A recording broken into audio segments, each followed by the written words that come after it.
하나님은 영이시니 예배하는 자가 영과 진리로 예배할지니라. 아멘.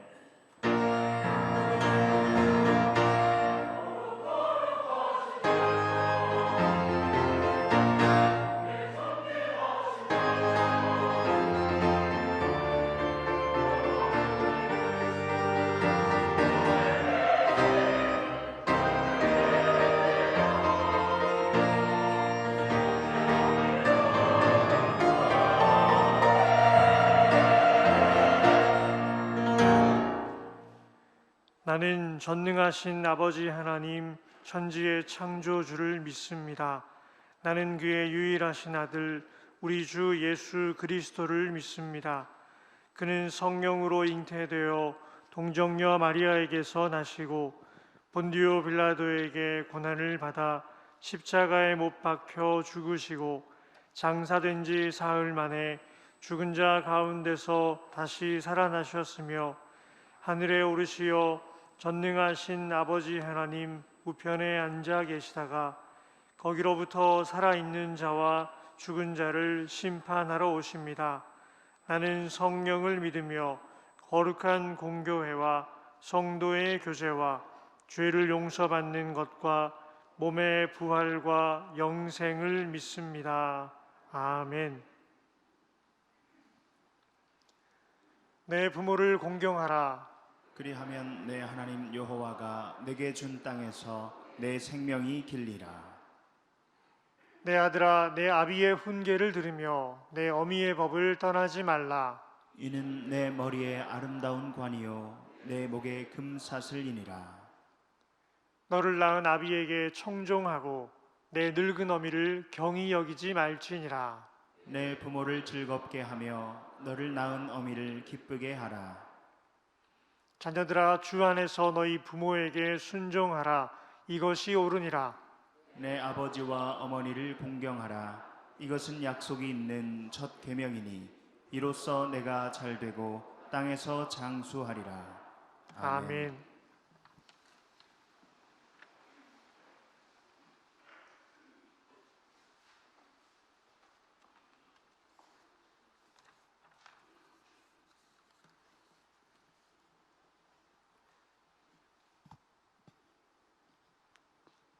사랑의 하나님 아버지, 지난 한 주간도 하나님의 은혜와 사랑으로 주의 품에 평안히 보호해 주시고 5월 가정의 달을 맞이하여 지난 첫째 주엔 어린이 주일을 온 교회가 사랑과 은혜로 마음 가득히 기쁨을 나누게 하시고 오늘 둘째 주일 어버이 주일을 맞아 저희들에게 부모가 되게 하셔서 이렇게 온 가족이 함께 예배의 자리에 인도해 주시니 감사와 찬양과 영광을 올려드립니다. 하나님께서 독생자 예수님을 저희를 위하여 십자가에 못 박혀 죽기까지 사랑하셨는데 저희는 그러한 사랑을 잊고 자기의 욕심대로 살아왔습니다. 자녀들을 위하여 모든 것을 헌신하신 부모님을 공경하고 순종하기보다는 나의 안위와 욕심만으로 살아온 불효를 회개하오니 용서하여 주옵소서. 이제는 저희 부모님을 주님의 눈으로 바라보게 하시고 이 세상 함께하는 그날까지 육신의 부모님께 효도하기를 힘쓰는 저희들이 되게 하시고 특별히 주위에 홀로 된 어르신까지 돌아보게 하시어 기도와 사랑으로 함께할 수 있는 교회와 성도들이 되게 하옵소서. 자비로우신 하나님 아버지, 지금까지 자녀들을 위하여 희생하신 어버이에게 평강을 주시고 모든 성도들 가정이 여호와를 경외하는 보배로운 가정들이 되게 하옵소서. 믿음과 사랑 안에서 하나 되고 배려와 소통 속에서 갈등이 해소되고 하나님이 원하시고 찾으시는 목민교회가 되게 하옵소서. 또한 부모님은 자녀들에게 믿음의 본이 되어 자녀들을 잘 양육하고 자녀들은 부모님에게 순종하고 따르는 복된 가정이 다 되게 하옵소서. 가정이 바로 서야 나라가 바로 설 수 있음을 믿습니다. 교회를 위하여 기도합니다. 주님의 뜻이 있어 이곳에 목민교회를 세우시고 지금까지 부흥성장하게 하심을 감사합니다. 그리고 희년인 50주년을 맞이하여 재도약의 100년을 계획하게 하시고 오직 주님께 영광이 되는 교회 역사로 잘 준비되게 하옵소서. 지금 교회 항존직 선거 진행 중에 있습니다. 정말 하나님이 원하시는 일꾼을 세우셔서 하나님의 뜻을 이뤄갈 수 있는 은혜를 더하여 주옵소서. 지금의 교회는 시대가 흐를수록 세상으로부터 신뢰가 떠나가고 있습니다. 더욱이 코로나로 인하여 교회가 세상의 지탄이 대상이 되었습니다. 아버지, 이 모든 교회들이 처음의 신부로 회복되기를 원합니다. 다시금 세상의 빛이여 소금이 될 수 있도록 이웃을 돌보며 기도와 사랑으로 품어 안을 수 있는 크신 은혜를 내려 주옵소서. 믿는 자들을 위한 교회가 아닌 세상에 믿지 않는 자들을 위한 구원의 방주가 되는 교회가 되게 하시고, 어린아이부터 장년에 이르기까지 자유로운 소통으로 서로 화합하고 사랑이 넘치는 교회 되게 하옵소서. 코로나 집합금지가 해제되었습니다. 교회의 빈자리들이 다시 채워지고 예전으로 회복되어 모두가 함께 예배와 찬양이 넘쳐나는 교회 되게 하옵소서. 소망의 하나님 아버지, 여러 모양으로 고통받는 성도들이 간구하는 기도에 귀 기울여 주시고 응답하여 주옵소서. 항상 겸손하게 교회와 믿음의 식구들을 위하여 몸물들의 섬김을 실천하는 손길들이 있습니다. 주일학교 교사로 차량, 방송, 안내 등 맡은 자에게 구할 것은 충성이라고 하셨사오니 저들의 수고를 통하여 오직 주님의 영광을 위하여 헌신하게 하시고 저들의 삶에는 주님의 위로와 평안의 축복으로 인도하여 주옵소서.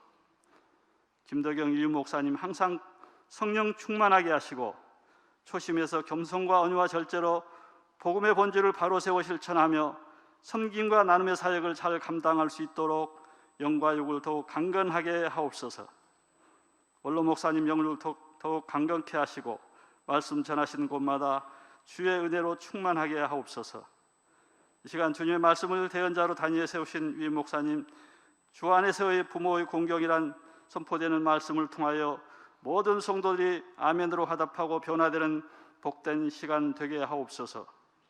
부목사님을 비롯한 모든 교역진 위에도 위로와 평안을 내려 주옵소서. 해외 파송된 선교사님들 어려운 환경 속에서도 주의 복음 전하는데 눈동자같이 지켜주시고 재정에 부족함이 없도록 채워주셔서 복음의 많은 열매를 맺게 하여 주옵소서. 찬양 받으시고 기뻐하시는 하나님 아버지, 기도원 찬양대가 어버이 사랑 하나님 사랑이란 은혜로운 찬양으로 하나님께 영광 올려드리오니 기뻐 받아 주옵소서. 오직 우리의 소망이요 사랑이신 우리 주 예수 그리스도 이름으로 기도드립니다. 아멘.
사철의 봄바람 불어있고 하나님 아버지 모셨으니 믿음의 반석고 든든하다.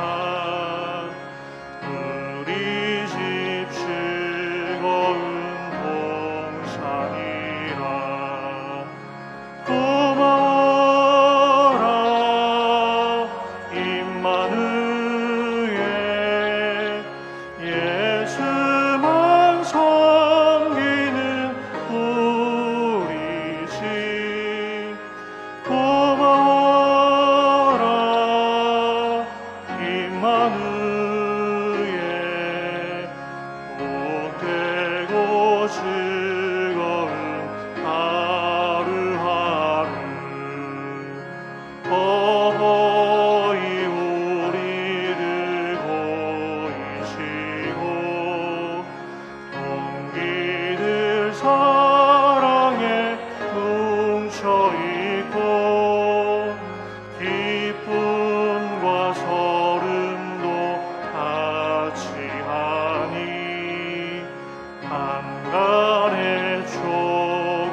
임마누엘 예수만 섬기는 우리 집 고마워라 임마누엘 복되고 즐거운 하루하루 아침과 저녁에 수고하여 다 같이 일하는 농식구가 한 상에 들러서 먹고 마셔 여기가 우리의 낙원이라 고마워라 임마누엘 예수만 섬기는 우리 집 고마워라 임마누엘 복되고 즐거운 하루하루.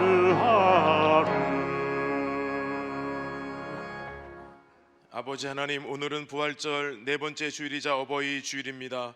복되고 거룩한 주일을 기다리며 한 주간을 살았던 성도들 이렇게 함께 성전에 모여 하나님을 예배하게 하시니 감사드립니다. 이 시간 하나님께서 우리들의 삶에 베풀어 주신 그 은혜에 감사하며 마음을 다하고 정성을 다해 준비한 예물을 올려드립니다. 10의 1조와 감사, 선교와 장학, 월삭과 구제, 생일과 강단미와 사랑의 헌금과 주일 예물을 준비하여 이 시간 구별하여 올려드리오니 기쁨으로 받아 주시옵소서. 하나님께서 우리들의 삶 속에 베풀어 주시고 허락해 주신 축복에 비하면 연약하고 보잘것이 없지만 우리 주님께서는 우리의 중심을 보시기에 이 정성으로 드린 예물을 연락해 주시고 하늘의 문을 여시고 축복해 주실 줄로 믿습니다. 바치는 손길마다 복을 주시되 가정과 일터, 사업장과 직장에 한없는 자비와 은혜를 베풀어 주시며 주신 것들을 나누고 베풀며 사는 삶을 살게 하여 주옵소서. 하지만 드리고 싶지만 두 손이 비어있는 성도들 긍휼히 여겨주시고 그 연약한 손을 붙잡아 주시고 하늘의 신령한 축복과 이 땅에 기름진 것으로 넉넉히 채워 주옵소서. 연로하신 부모님들과 은퇴하신 어르신들 강하고 담대한 마음을 주시고 늘 영육간에 강건하도록 지켜주시며 존경과 사랑을 받는 분들이 되게 하시고 말씀처럼 늙어도 빛이 청청하고 진액이 풍족한 삶이 되시게 하여 주옵소서. 원로 목사님에게도 평강을 주시고 말씀을 전하시는 곳마다 영혼 구원의 역사가 있게 하여 주옵소서. 병상에서 가정에서 예배드리는 성도들을 위해 기도합니다. 오늘도 이 자리를 사모하며 함께 예배드리기를 원하지만 이 시간 병상에서 가정에서 예배드리오니 동일한 마음으로 받아주시고 주님의 손으로 어루만져 주옵소서. 거룩한 주님의 보혈로 약함을 덮어주셔서 모든 연약한 부위들이 새살이 돋게 하시고 질병의 근원이 마르게 하여 주옵소서. 목민의 자녀들의 삶을 주님 앞에 올려드립니다. 군복무와 결혼, 복된 만남, 취업, 직장과 사업장, 구직과 이직, 건강과 유학과 학업, 여러 시험 준비와 진로와 비전, 대문과 영혼과 영적인 회복을 위해서 부모님들과 자녀들이 간구하고 있사오니 하나님 이 기도 제목마다 응답해 주시고 길은 열어 주옵시며 시온의 대로를 걷게 하여 주시옵소서. 예수님의 이름으로 축복하며 기도드립니다. 아멘. 우리 이 시간 어버이 주일을 맞이하여서 우리 70세 이상 되신 우리 어르신들에게 우리 여전도 연합회와 교회가 준비한 선물을 여러분 나눠드리려고 합니다. 비록 부족한 것이지만 우리 교우들의 마음을 담았다 생각하시고 우리 어르신들께서는 기쁨으로 받아주시면 감사하겠습니다. 우리 70세 이상 되신 분들은 자리에서 잠깐만 일어나 주시면 감사하겠습니다. 잠깐만 일어나 주시고요. 우리 다 우리 부모님과 같은 분들이신데 우리 선물을 좀 나눠드리고 있는데 여러분 우리 박수로 함께 우리 어른들에게 우리 공경의 마음을 담아서 격려하도록 하겠습니다. 저는 우리 교회가 우리 어른들을 잘 공경하는 교회가 되기를 바랍니다. 이렇게 어버이 주일이 되면 그래도 우리 어른들에게 브로치도 달아드리고 또 선물도 드리는데 우리 여전도회가 또 수고해 주셔서 감사하고요. 우리 어르신들 남은 생에 하나님께서 더 축복해 주시고 또 강건하도록 인도해 주실 것을 믿습니다.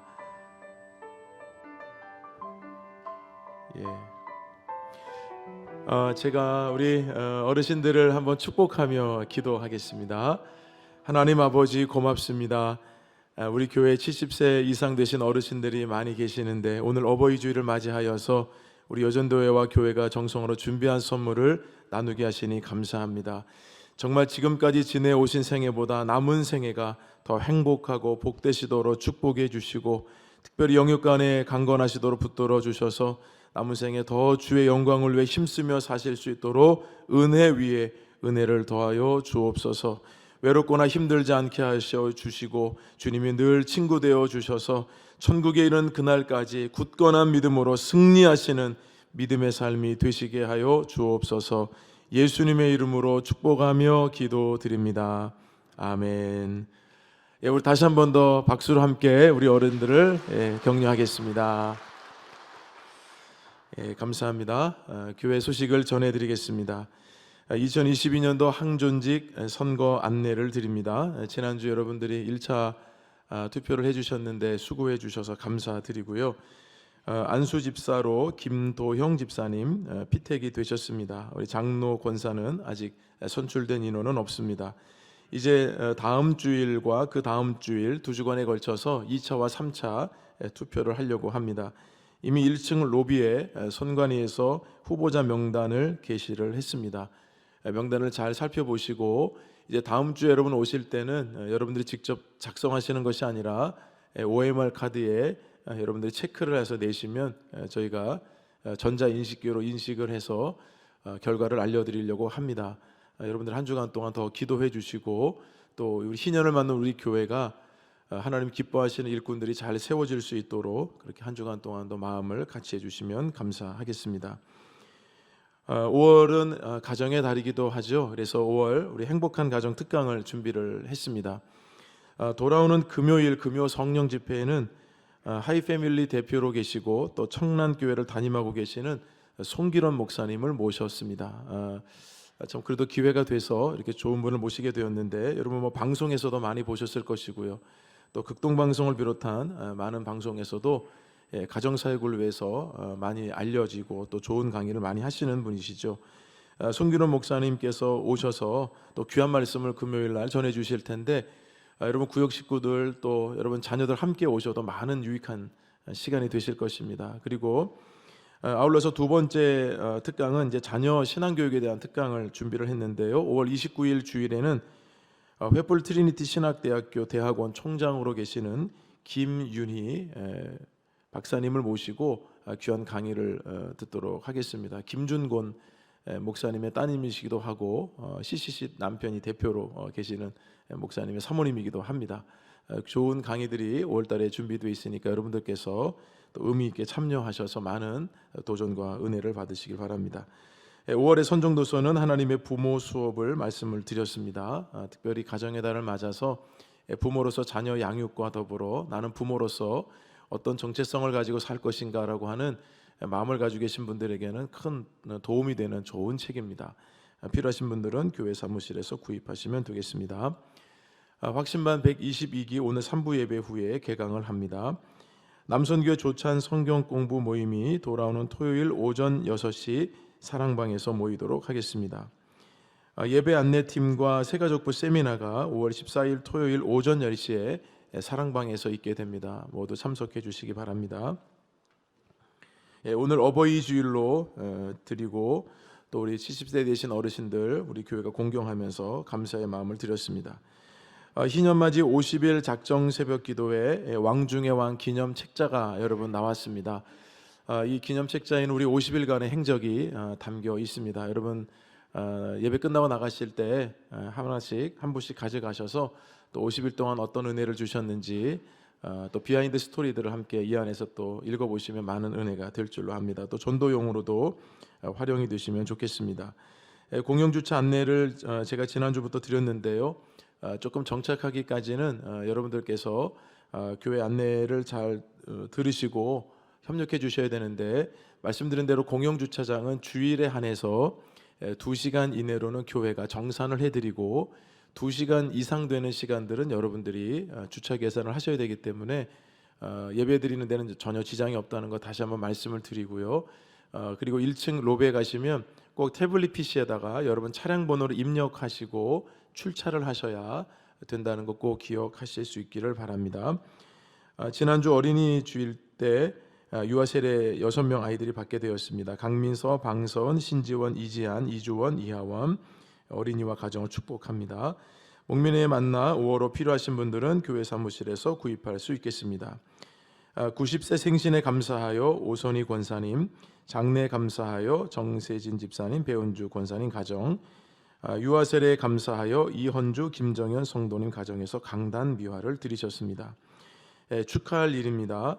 원로 목사님께서 장로신학대학교 명예신학박사 학위를 수여받게 되셨습니다. 내일 모레 오전 10시 30분 장로회 신학대학교에서 개교 121주년을 기념하여 명예박사 학위 수여식이 있겠습니다. 교회에서는 오전 9시에 출발하려고 합니다. 참석하기를 원하시는 분들은 오늘까지 교회 사무실로 신청해 주시고 많은 참여가 있으시기 바랍니다. 오교구 정원경 안은경 집사님의 부친 되시는 고 정정환님 영원한 안식에 드셨습니다.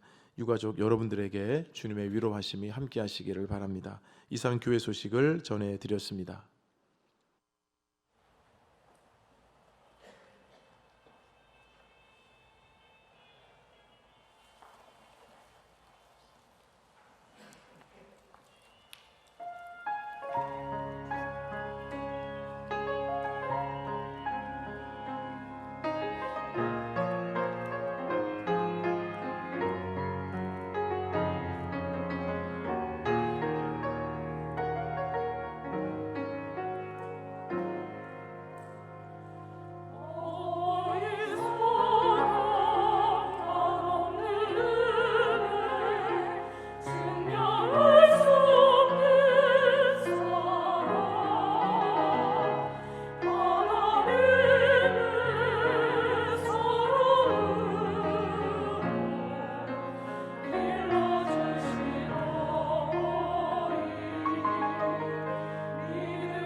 아멘. 찬양받게 합당하신 하나님, 기도원 찬양대원들이 정성을 다해 준비한 찬양 영광 중에 받아주신 줄로 믿습니다.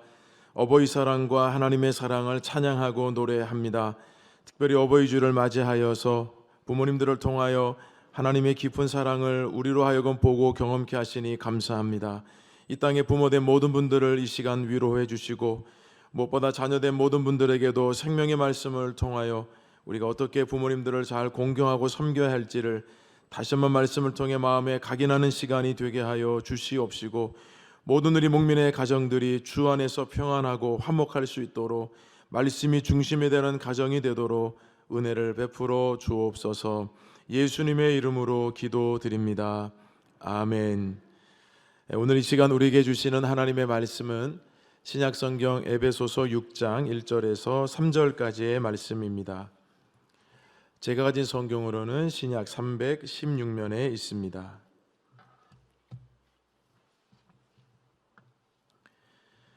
제가 읽고 마지막 절은 함께 읽겠습니다. 자녀들아, 주 안에서 너희 부모에게 순종하라. 이것이 옳으니라. 내 아버지와 어머니를 공경하라. 이것은 약속이 있는 첫 계명이니. 함께 읽습니다. 이로써 내가 잘 되고 땅에서 장수하리라. 아멘. 할렐루야. 복되고 거룩한 주일, 주의 성전에 오르신 여러분들, 주님의 은혜와 평강이 함께 하시기를 간절히 바랍니다. 우리 반갑게 인사 나누시겠습니다. 주님의 은혜가 함께 하시기 바랍니다. 주님의 은혜가 함께 하시기 바랍니다.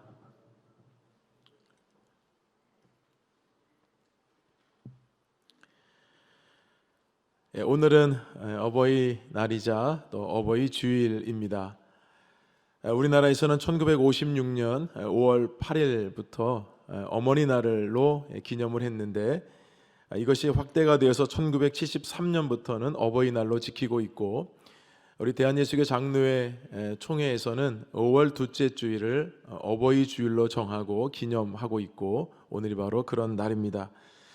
오늘 이 시간 하나님께서 부모라는 이름으로 이 땅을 살아가고 있는 모든 부모님들의 수고를 기억해 주시고, 또 우리 하나님께서 위로해 주시고 축복해 주시기를 바랍니다. 특별히 우리 교회 많은 어르신들이 계시는데, 우리 어르신들 마음속에 하나님의 위로와 평강이 특별히 함께 하시기를 바랍니다. 아울러서 이 어버이날이 되면 여러 가지 아픈 사연들이 있는 또 가정들이 있으시고, 또 부모님께 효도를 다하고 싶어도 부모님이 먼저 천국에 가셔서 섬길 수 있는 부모님, 육신의 부모님이 안 계신 것 때문에 마음 아파하는 분들도 계실 텐데, 하나님께서 여러분들에게도 따뜻한 또 위로와 어루만지심이 함께 하시길 바라고, 무엇보다도 가정의 달을 맞는 우리 목민의 모든 가정들이 주 안에서 화목하고 평안하며 주의 말씀으로 다시 든든히 세워갈 수 있기를 주님의 이름으로 축원드립니다. 작년에 교육청에서 설문조사를 했는데요, 부모님들이 자녀들에게 가장 듣고 싶어하는 말 탑 10이 있었습니다. 여러분들께 여쭙겠습니다. 부모님들이 자녀들에게 어떤 말을 가장 많이 듣고 싶어 할까요? 그 1위가 어떤 말이었을까요? 여러분들의 생각에 맞는지 한번 정답을 보시겠습니다. 1위가 무엇이었냐면 엄마 아빠 자녀라서 행복해요 였습니다. 그 이유가 무엇인지 부모님들이 이렇게 답을 했습니다. 부모로서 내가 잘하고 있는지, 부모로서도 자존감이 떨어질 때가 있고 마음이 힘들 때가 있는데, 자녀로 하여금 이런 말을 들으면 힘이 날 것 같아서, 그래서 엄마 아빠 자녀라는 것이 너무나도 행복해요, 이런 말을 부모님들이 가장 자녀로 하여금 듣고 싶답니다. 그 뒤로는 뭐 부모님 사랑해요, 부모님 고마워요, 부모님 감사해요, 이게 등등의 말이 있죠. 자, 여러분, 거꾸로 이제 자녀들이 부모님들에게 듣고 싶어하는 말 탑 10도 있었습니다.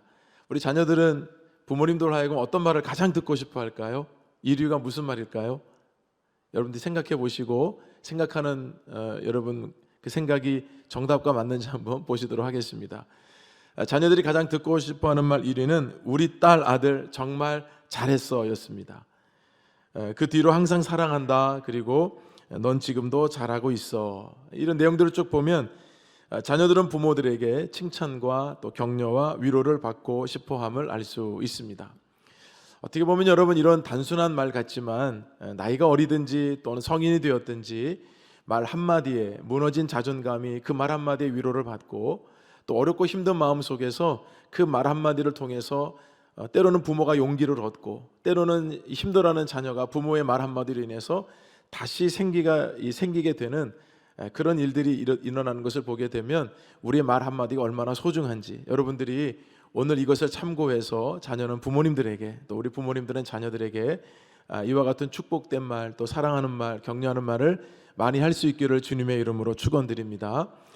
하나님께서 자신이 택하신 백성에게 처음으로 주신 계명이 바로 우리가 잘 알고 있는 십계명입니다.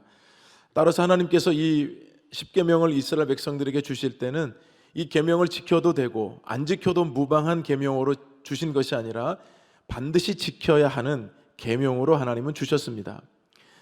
10가지 계명은 특별히 많은 계명들 중에서 하나님이 구별하여서 백성들에게 주신 계명이죠. 그 중에 첫 번째 계명이 바로 안식일을 너 외에는 다른 신을 두지 말라부터 네 번째 계명까지, 안식일을 지키라는 이 네 번째 계명까지는 우리가 잘 알고 있는 하나님과 하나님의 백성들 사이에서 관계 속에서 지켜야 할 것들에 대한 계명이죠. 그래서 너는 나 외에는 다른 신을 너에게 두지 말라, 그리고 안식일을 거룩히 지키라. 10가지 계명 중에 정확하게 4 계명까지는 이처럼 하나님의 백성들을 향한 하나님과의 절대적인 관계 속에서 반드시 지켜야 하는 계명으로 주셨고, 그리고 5번째 계명인 내 부모를 공경하라라는 말부터 마지막 10번째에는 내 이웃의 집을 탐하지 말라라는 이 10번째 계명까지는 하나님을 중심으로 둔 많은 믿음의 백성들과의 관계 속에서 주어진 계명입니다. 자, 그런 차원에서 여러분, 내 부모를 공경하라라고 하는 이 5번째 계명은 우리 기독교에만 있는 계명은 사실은 아닙니다. 특별히 우리나라처럼 유교의 영향을 많이 받은 나라들은 이 효에 대한 개념, 공경에 대한 개념을 많이 갖고 있는데, 이것이 신앙을 갖고 있는 우리 그리스도인들이 성경이 말씀하고 계시는 부모를 공경하라는 이 계명과 혼돈을 빚거나, 또는 성경에 있는 이 의미와 가치가 얼마나 깊은지를 잘 알지 못하고 일반적으로 우리가 알려져 있는 유교에 대한 효 사상에 대해서 그냥 막연하게 알고 있을 뿐 성경과 어떤 차이가 있는지를 잘 모르지 않나라는 생각이 듭니다. 가톨릭대 최기섭 교수님이 쓴 유교의 효 사상과 그리스도교 신앙이라고 하는 논문에 보면 유교의 효 사상에 대해서 여러분 이렇게 설명을 합니다. 유교에서 말하는 효와 하나님께서 계명으로 말씀하신 이 효와 부모 경경이 어떻게 여러분 다른지를 잘 들어보셔야 합니다. 유교의 효 사상을 이렇게 얘기합니다. 유교의 효에 대한 관념이 체계화된 것은 하늘을 본받는 것으로 표준을 삼고 천인합일, 그러니까 하늘과 사람이 하나 된다는 뜻이겠죠. 천인합일을 목표로 삼는데 실천적인 면에서 하늘을 본받는다는 것은 예를 지킴이요, 천인합일은 인을 행하는 것이다. 그런데 이 둘은 효의 관념 안에서 하나로 통합된다. 유교의 효 사상은 예와 인이라고 하는 이 개념이 효라는 개념으로 하나가 됐다라는 뜻을 지금 말하고 있는 것이고요. 따라서 부모가 하늘을 대신할 수 있다면 인간은 마땅히 부모 섬기기를 하늘을 섬기는 것처럼 해야 할 것이다. 여러분, 이것이 유교의 효 사상입니다. 여기에 우리가 조심할 것이 있습니다. 부모가 하늘과 같다는 이 개념은 어디서 나왔는가? 황제가 하나님이 아닌 이방신을 숭배할 때에 자신의 부모가 돌아가신 것에 대해서 배향했다. 배향이라는 말은 종묘의 공적이 있는 신하의 신주를 모시는 것을 뜻합니다. 그러니까 이 하나님이 아닌 다른 신에게 이 황제가 숭배를 할 때에 돌아가신 부모님도 껴서 같이 공격 숭배를 했다. 여러분, 이런 뜻입니다. 제사 의식에서 나왔다는 얘기입니다. 따라서 여러분, 우리 또한도 부모님을 섬기는 것은 마땅하지만 부모님을 초월적인 존재, 하나님의 반열에 놓는 것은 여러분 마땅한 일이 아니죠. 여러분, 성경적인 그것은 가르침이 당연히 아닙니다. 두 번째, 유교의 효 사상의 또 하나의 근거는 자녀가 부모에 남겨진 유체라고 하는 사상입니다. 몸이라고 하는 것은 부모가 남겨준 것인데 부모의 몸을 지니고 살아가면서 따라서 어찌 불경스러운 일을 할 수 있겠는가? 이것이 유교가 가르치는 효 사상입니다. 따라서 여러분, 유교에서 말하는 효자 중에 예가 있습니다. 부모님이 병에 들었습니다. 그러면 유교에서 말하는 효, 그 효를 실천하는 이 자녀가 있을 경우에 부모가 병에 들게 되면 매일 아침이 되게 되면 부모의 대소변의 맛을 봐서 부모의 병응색이 깊어지는지 안 깊어지는지를 확인했다는 것입니다. 여러분, 이러한 효사상은, 유괴 효사상은 거의 사라졌습니다. 그렇게 하는 사람이 누가 있습니까? 그리고 여러분, 부모가 자녀에게 몸을 준 것이 아니라 기독교의 효는 창조주이신 하나님께서 부모를 통해 자녀를 잉태하게 하신 것입니다. 생명의 주인은 하나님께 있는 것이고 하나님이 부모를 통해서 자녀를 태어나게 하셨다는 것입니다. 근데 유교는 그렇지 않아요. 따라서 막연한 이런 유교의 효사상과 더불어서 도덕과 윤리적인 이 효와 성경이 말씀하고 있는 부모 경공과 이 효를 많이 혼돈해서 그리스도인들마저도 어버이 주일에 대해서 부모를 공경하라 하면 일반적으로 얘기하는 효와 함께 여러분 짬뽕이 돼가지고요, 이게 하나님께서 어떤 말씀과 의미를 담아서 우리에게 주시는지 깊이 생각하지 못할 때가 많지 않은가 여러분에게 말씀을 드리고 있는 것입니다. 따라서 우리는 여러분 어버이날을 맞이하면서 하나님께서 명령하신 말씀을 중심으로 그 말씀의 의미와 가르침의 내용이 정확히 무엇인지를 알고 우리 삶 속에서 구체적으로 실천하여 약속된 복을 받는 저와 여러분이 되시기를 주님의 이름으로 축원합니다. 여러분, 내 부모를 공경하라고 하는 계명은 약속이 있는 첫 계명이라고 말씀을 하셨습니다. 약속이 있는 계명이라고 하셔도 부모를 공경하게 되면 이것은 곧 약속이 있는 계명이다. 그것은 이 계명을 지키게 되면 이 약속이 따라온다는 뜻입니다. 이 계명을 지키게 되면 하나님이 약속하신 이 모든 것들을 그대로 주신다는 뜻입니다. 여러분, 그래도 너무 감사한데 약속이 있는 첫 계명이라고 말씀하셨습니다. 첫 계명이라는 의미가 있겠죠. 왜 첫 계명이라고 하셨는가? 여러분, 유대인들에게는 613개의 율법이 있었습니다. 그 중에서 248개는 적극적으로 하라는 것이었고 365개는 적극적으로 하지 말라는 계명이었습니다. 그러면 여러분, 그런 613개의 조항 중에서도 가장 으뜸되고 첫 번째 되는 것이 바로 부모를 공경하는 것, 그것이 바로 약속 있는 첫 계명이라는 뜻이 아니겠습니까? 자, 그러면 다른 10계명은 다 하나님께서 그냥 말씀 계명 하나를 주셨는데 왜 여러분 유독 5번째 내 부모를 공경하라는 이 계명에는 약속이 있는 첫 계명이라는 말을 덧붙여 주셨을까요? 여러분, 이 계명을 지키는 것이 쉽지 않기 때문입니다. 저절로 자연히 잘 될수록 우리가 지킬 수 있는 것이라면 굳이 여러분 그런 말씀을 붙일 필요가 없는데 이 부모를 공경하라는 말씀이 굉장히 여러분 인간적으로는 지키기 어렵기 때문에 하나님도 그걸 아시기 때문에 부모 공경에 대한 계명의 말씀은 약속이 있는 첫 계명이라고까지 우리에게 말씀해 주신 것입니다. 자, 그렇다면 여러분, 이 약속이 있는 첫 계명을 받는 복의 대상이 누구인가? 우리는 내 부모를 공경하라는 말씀은 부모에게 하는 말씀이 아니라 자녀에게 하신 말씀임을 우리는 충분히 알 수 있고 따라서 그 말씀을 지키는 자녀들에게 복이 임한다는 것 또한도 알 수가 있습니다.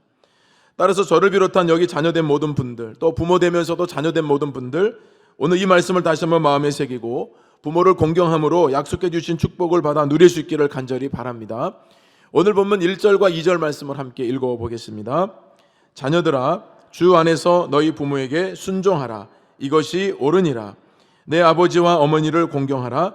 이것은 약속이 있는 첫 계명이니. 자녀들에게 두 가지를 분명히 말씀하고 있고 명령하고 있는데 그 중에서 첫 번째로 여러분, 먼저는 주 안에서라는 말을 썼습니다. 이게 엔 크리스토스라는 뜻인데 주님 안에서입니다. 여러분, 다른 효는 주 안에서라는 말이 없습니다. 그냥 일반적인 윤리와 도덕이요, 그리고 유교가 말하는 효는 그리스도 안이란 말이 없습니다. 부모를 공경하되 주 안에서라는 말이 먼저 시작이 되었습니다. 그러니까 주님의 뜻 안에서, 주님으로 말미암아, 주님 때문에, 이런 뜻을 여러분 내포하고 있는 것입니다. 따라서 첫 번째 주시는 교훈은 바로 순종과 공경이 옳은 것입니다 라고 하는 교훈입니다.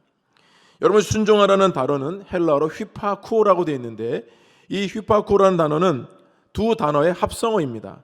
휘포라고 하는 단어와 아쿠오라는 단어의 합성어인데 이 휘포라고 하는 단어는 뭐뭐 밑에 뭐뭐 아래라고 하는 뜻이고, 그리고 이 아쿠오라는 말은 듣다라고 하는 뜻입니다.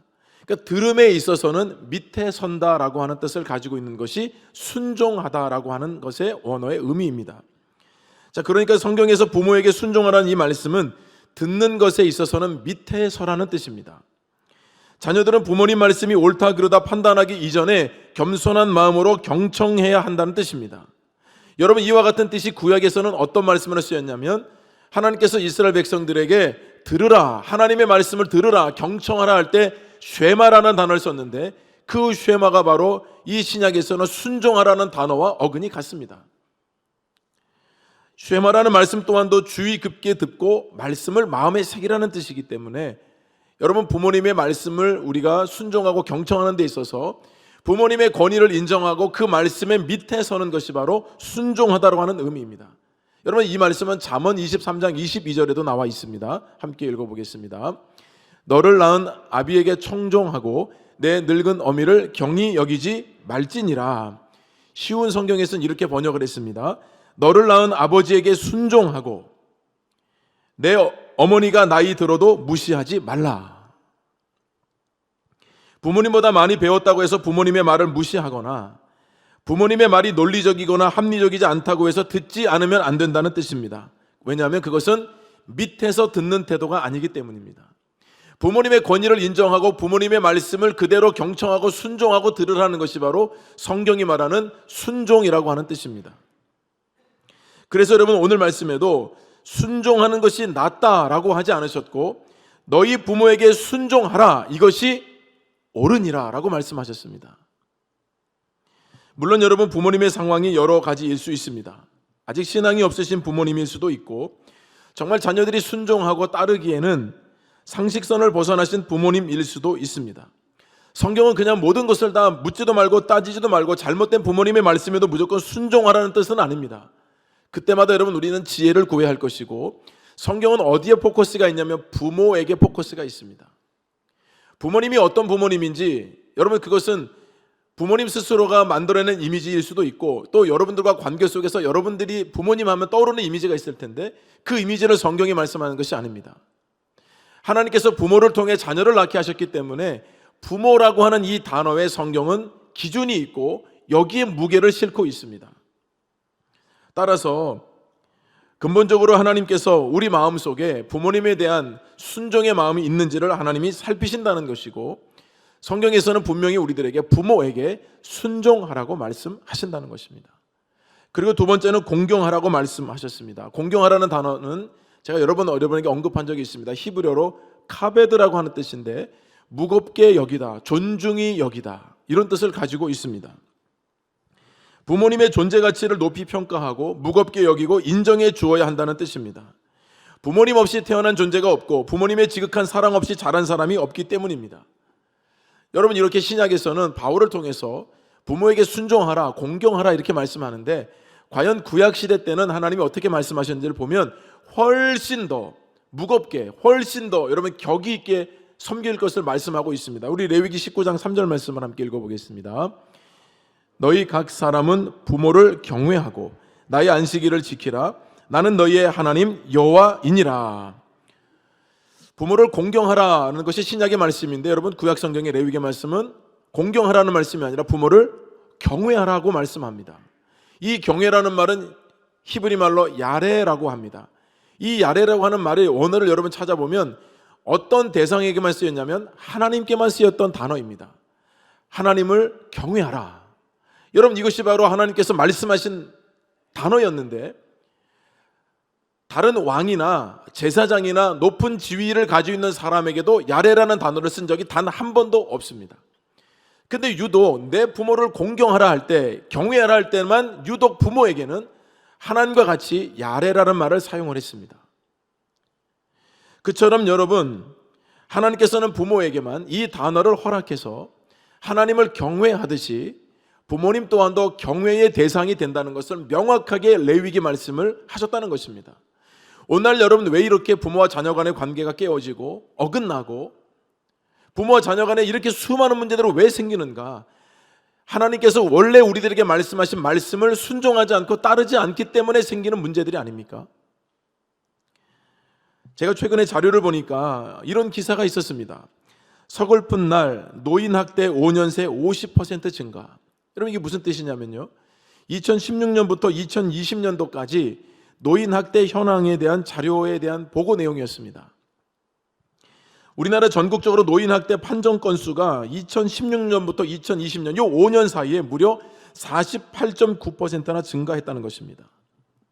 노인을 학대했다는 것은 여러분 그 노인은 누군가의 부모 아닙니까?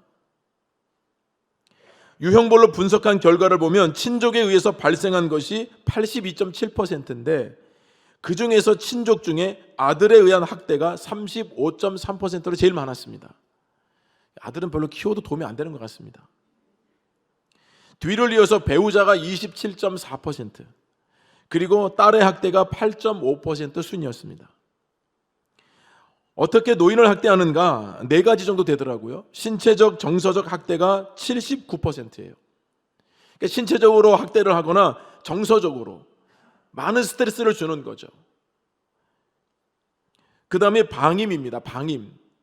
버려두는 겁니다. 그게 9%고요. 네 번째가 경제적인 학대도 5.3%나 되었습니다. 마가복음 7장에 보면 예수님께서 부모 공경에 대한 하신 말씀이 있었습니다. 왜 예수님께서 이 말씀을 하셨는지 배경을 살펴보면 예수님 당시의 사람들이 구약에 있는 율법을 잘 지킨다고 하면서도 이 율법을 얼마나 자기 입맛대로 해석하고 왜곡하는지 주님께서 보시면서 부모 공경에 대한 말씀을 분명하게 주셨는데요.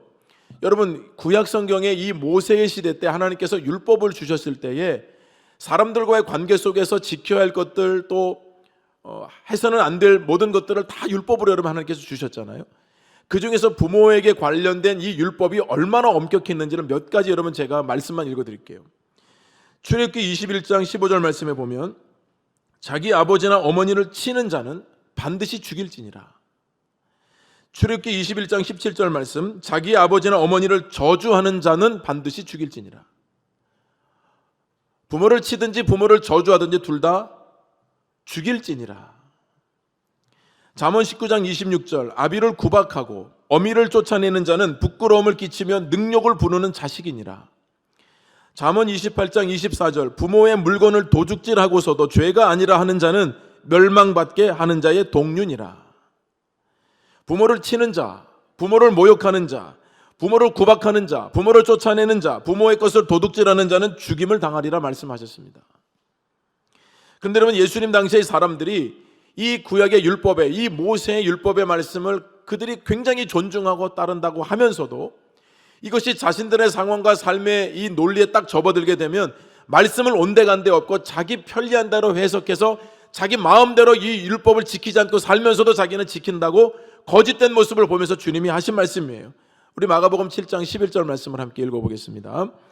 너희는 이르되 사람이 아버지에게나 어머니에게나 말하기를 내가 드려 유익하게 할 것이 고르반 곧 하나님께 드림이 되었다고 하기만 하면 그만이라 하고. 자, 중요한 교훈을 두 번째 얻게 됩니다. 전통보다 계명이, 형식보다 마음이 우선입니다. 꼭 여러분 기억하십시오. 전통보다 중요한 것은 계명이고 형식보다 중요한 것은 마음이라는 뜻입니다. 예수님 당시에 고르반이라고 하는 전통이 있었습니다. 고르반이라고 하는 뜻은 하나님께 바쳐진 제물이라는 뜻입니다. 그래서 여러분 제가 하나님께 드릴 예물이 있어서 자, 이 예물은 고르반, 내가 하나님께 드릴 것으로 구별했다 그러면 그것은 손댈 수가 없는 거죠. 근데 사람들이 이렇게 부모를 공경하고 섬기라는 율법의 말씀이 있음에도 불구하고 부모님을 마땅히 섬겨야 하는 것인데요. 오늘날로 말하면 어버이날이 다가오고 또 어버이날이 되어서 자녀들이 부모님에게 정말 맛있는 것도 평상시 못 사드린 것도 어버이날 맞이해서 아주 좋은 음식도 사드리고 또 좋은 뭐 옷도 사드리고 용돈도 드리고 여러분 마땅한 거잖아요. 그런데 그렇게 해야 되는데 자녀가 생각해 보니까 지금 자기도 쓸 게 필요한 거예요. 그래서 일부러 그렇게 부모에게 안 드리고 이것은 나에게 돈이 없어서가 문제가 아니라 이것은 고르반, 하나님께 드리려고 구별해 놓은 것이기 때문에 내가 이것을 가지고 부모님에게 쓸 수는 없다. 여러분 사람들이 이렇게 핑계를 대면서 자신들의 마음을 속이면서 부모를 공경을 하는 것을 소홀히 했다는 것에 있습니다.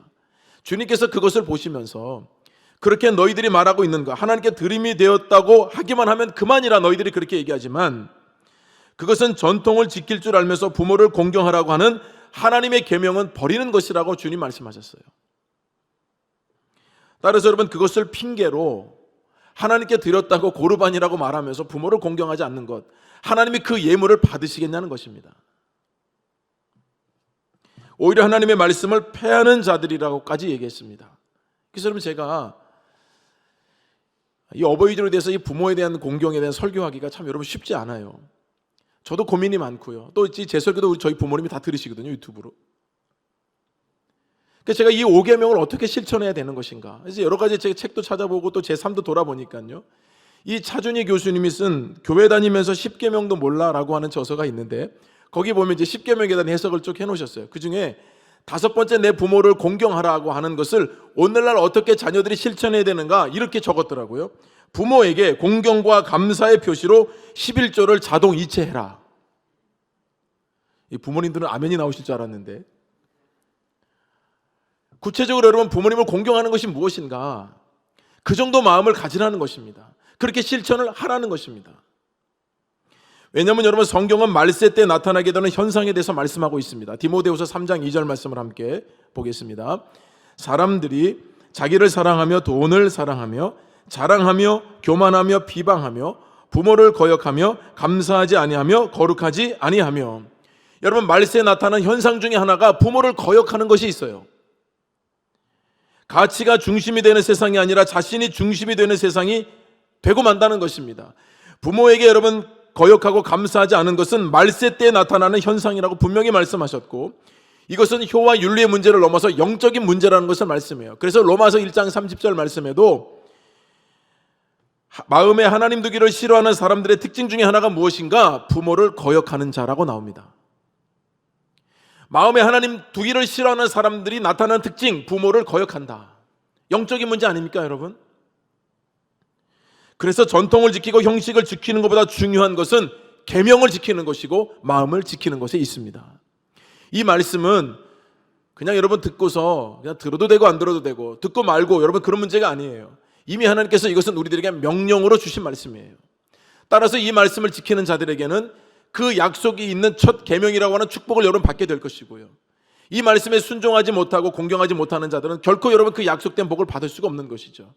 여러분 신명기 5장 16절 말씀을 함께 읽어보겠습니다. 너는 내 하나님 여호와께서 명령한 대로 내 부모를 공경하라.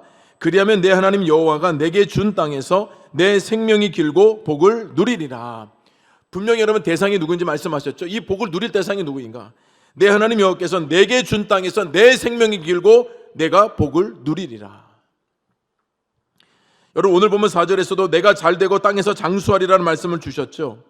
여러분 이 계명은 부모에게 유익한 계명이 아니라 자녀에게 유익한 계명으로 하나님께서 우리에게 주셨다는 말씀이고요. 여러분 잘되고 장수한다는 것이 그냥 우리가 발을 딛고 살아가고 있는 이 땅에서만, 그래서 뭐 100세까지 사는 거, 부모에게 공경하면 100세 이상 살 수 있다 여러분 그런 말씀을 하고 있는 것이 아니죠. 장수한다고 여러분 하는 것은 잘 된다고 하는 말씀은 이 땅을 살아가면서 부모님을 공경함으로 말미암아서 천국과 같은 가정을 이루게 될 뿐만 아니라 이 땅뿐만 아니라 하나님께서 약속하신 땅마저도 소망하며 살아갈 수 있는 복되고 풍성한 가정이 된다고 하는 뜻입니다. 따라서 여러분 이 성경이 말씀하고 있는 부모 공경은 자녀들에게 강제적이고 억압적이며 억지로 시키는 계명이 결코 아닙니다. 생명이 길게 될 것이라는 것은 너의 날들이, 그 평안하고 행복하고 풍성한 날들이 지속될 것이라고 하는 약속을 주셨다는 것입니다. 하나님의 약속은 1.1획도 틀리지 않습니다. 반드시 하나님의 말씀은 이루어지고 여러분 그 말씀이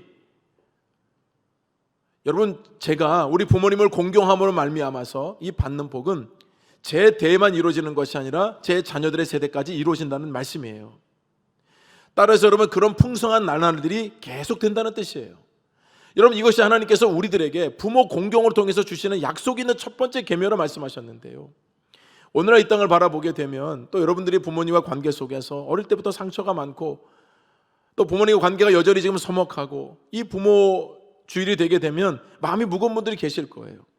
그래서 여러분 제가 이 세 번째 교훈을 여러분들과 함께 나누고 싶은데요.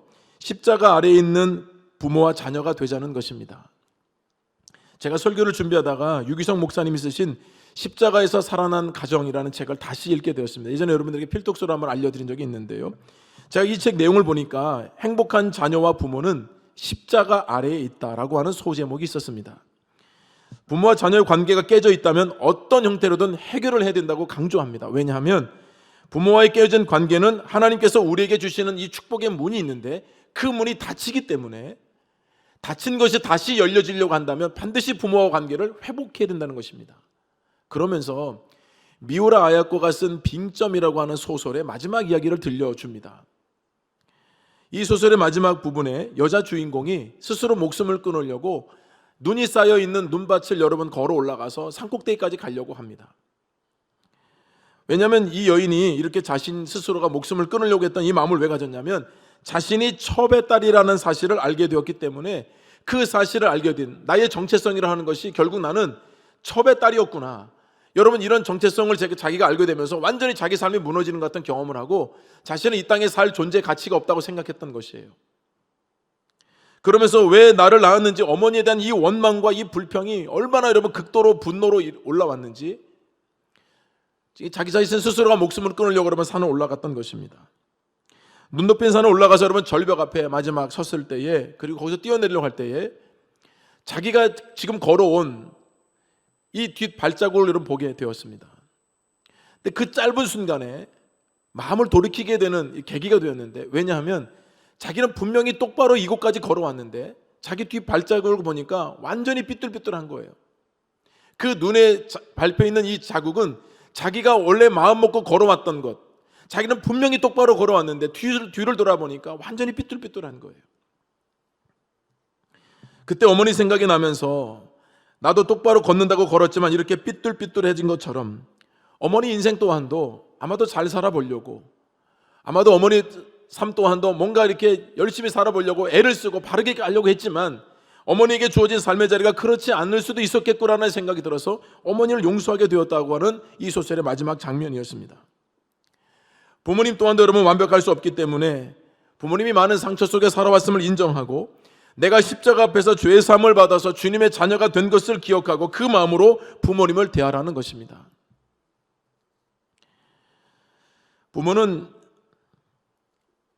자녀가 준 상처를 오랫동안 기억하지 않습니다.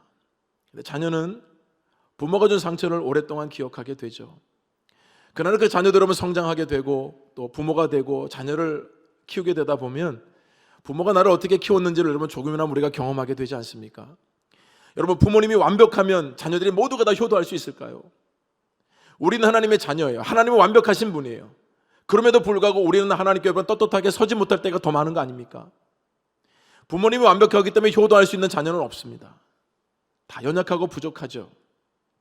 그럼에도 불구하고 부모를 공경하고 순종하고 섬기는 것이 정말 어려운 일이지만 그렇다고 해서 따르지 않거나 말씀대로 살지 않게 되면 하나님께서 우리들에게 그 공경에 대해서 담겨있는 약속 있는 첫 번째 계명이라고 하는 이 엄청나고 풍성한 축복을 우리 삶에서 누릴 수 없기 때문에 하나님께서는 이 부모 공경에 대해서는 내가 이 땅에서 길고 장수하리라, 많은 풍성한 복을 누릴 것이라는 것은 부모 공경에만 하나님께서 담아두신 약속이기 때문에 저와 여러분이 어버이 주일을 맞이하면서 또 어버이 주일을 보내면서 또 오늘 유독 어버이 주일과 어버이날이 여러분 겹쳤지 않습니까? 우리들에게는 참 의미 있는 날이라고 생각합니다. 제가 오늘 아침에 교육자 회의 때도 우리 모든 교육자들 또한도 모든 부모님들에게 다시 찾아보고 인사드리고 다 하라고 했습니다. 왜냐하면 목회를 한다는 핑계 때문에 부모님을 찾아뵙지 못하는 것도 핑계가 될 일도 아니고 어떤 상황에서도 부모님을 잘 공경하고 순종하는 것이 우리의 사명이기 때문인 것입니다. 사랑하는 우리 교회 여러분, 주 안에서 부모 공경을 하셔서 약속이 있는 첫 계명, 그 축복을 받아 누릴 수 있기를 주님의 이름으로 축원합니다. 하나님 아버지, 은혜를 감사합니다. 우리들에게 육신의 부모님을 주신 것도 감사하고 또 우리 교회 안에 영적인 부모님과도 같은 우리 어르신들을 허락해 주신 것도 감사합니다. 우리 모두가 다 부모님도 공경할 뿐만 아니라 교회 안에서도 그 공경을 실천할 수 있는 우리 교회가 되게 하여 주시옵시고 그로 하여서 약속 있는 첫 계명을 아름답게 이루어가는 우리 목민교회가 되게 하여 주옵소서. 예수님의 이름으로 기도드립니다. 아멘. 다 함께 자리에서 일어나셔서 함께 파송 찬양 부르겠습니다.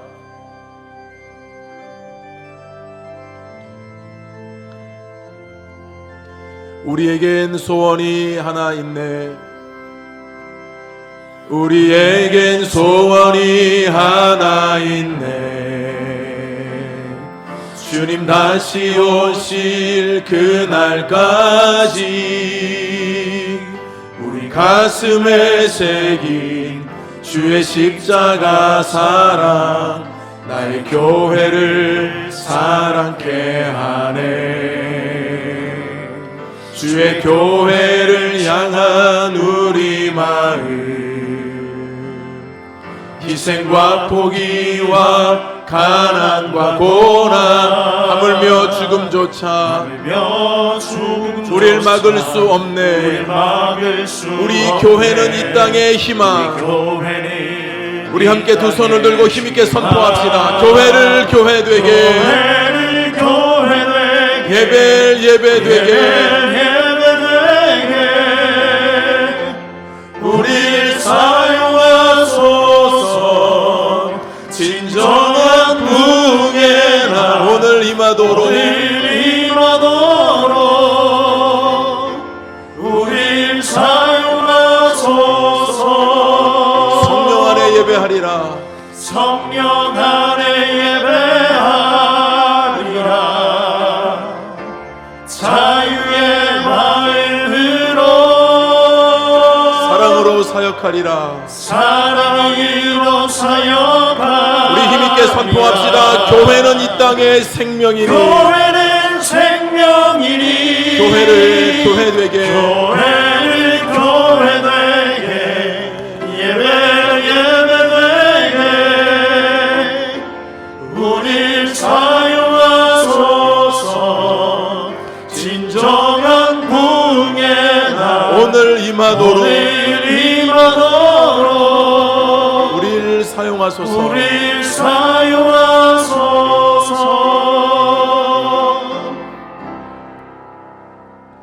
지금은 우리 구주 예수 그리스도의 은혜와 무한하신 하나님의 사랑과 보혜사 성령님의 교통하심이 주 안에서 부모를 공경함으로 약속 있는 첫 계명의 축복을 받아 누리기를 다짐하며 돌아가는 우리 목민의 모든 성도들과 가정 위에 지금부터 영원까지 함께 계시기를 간절히 축원하옵나이다.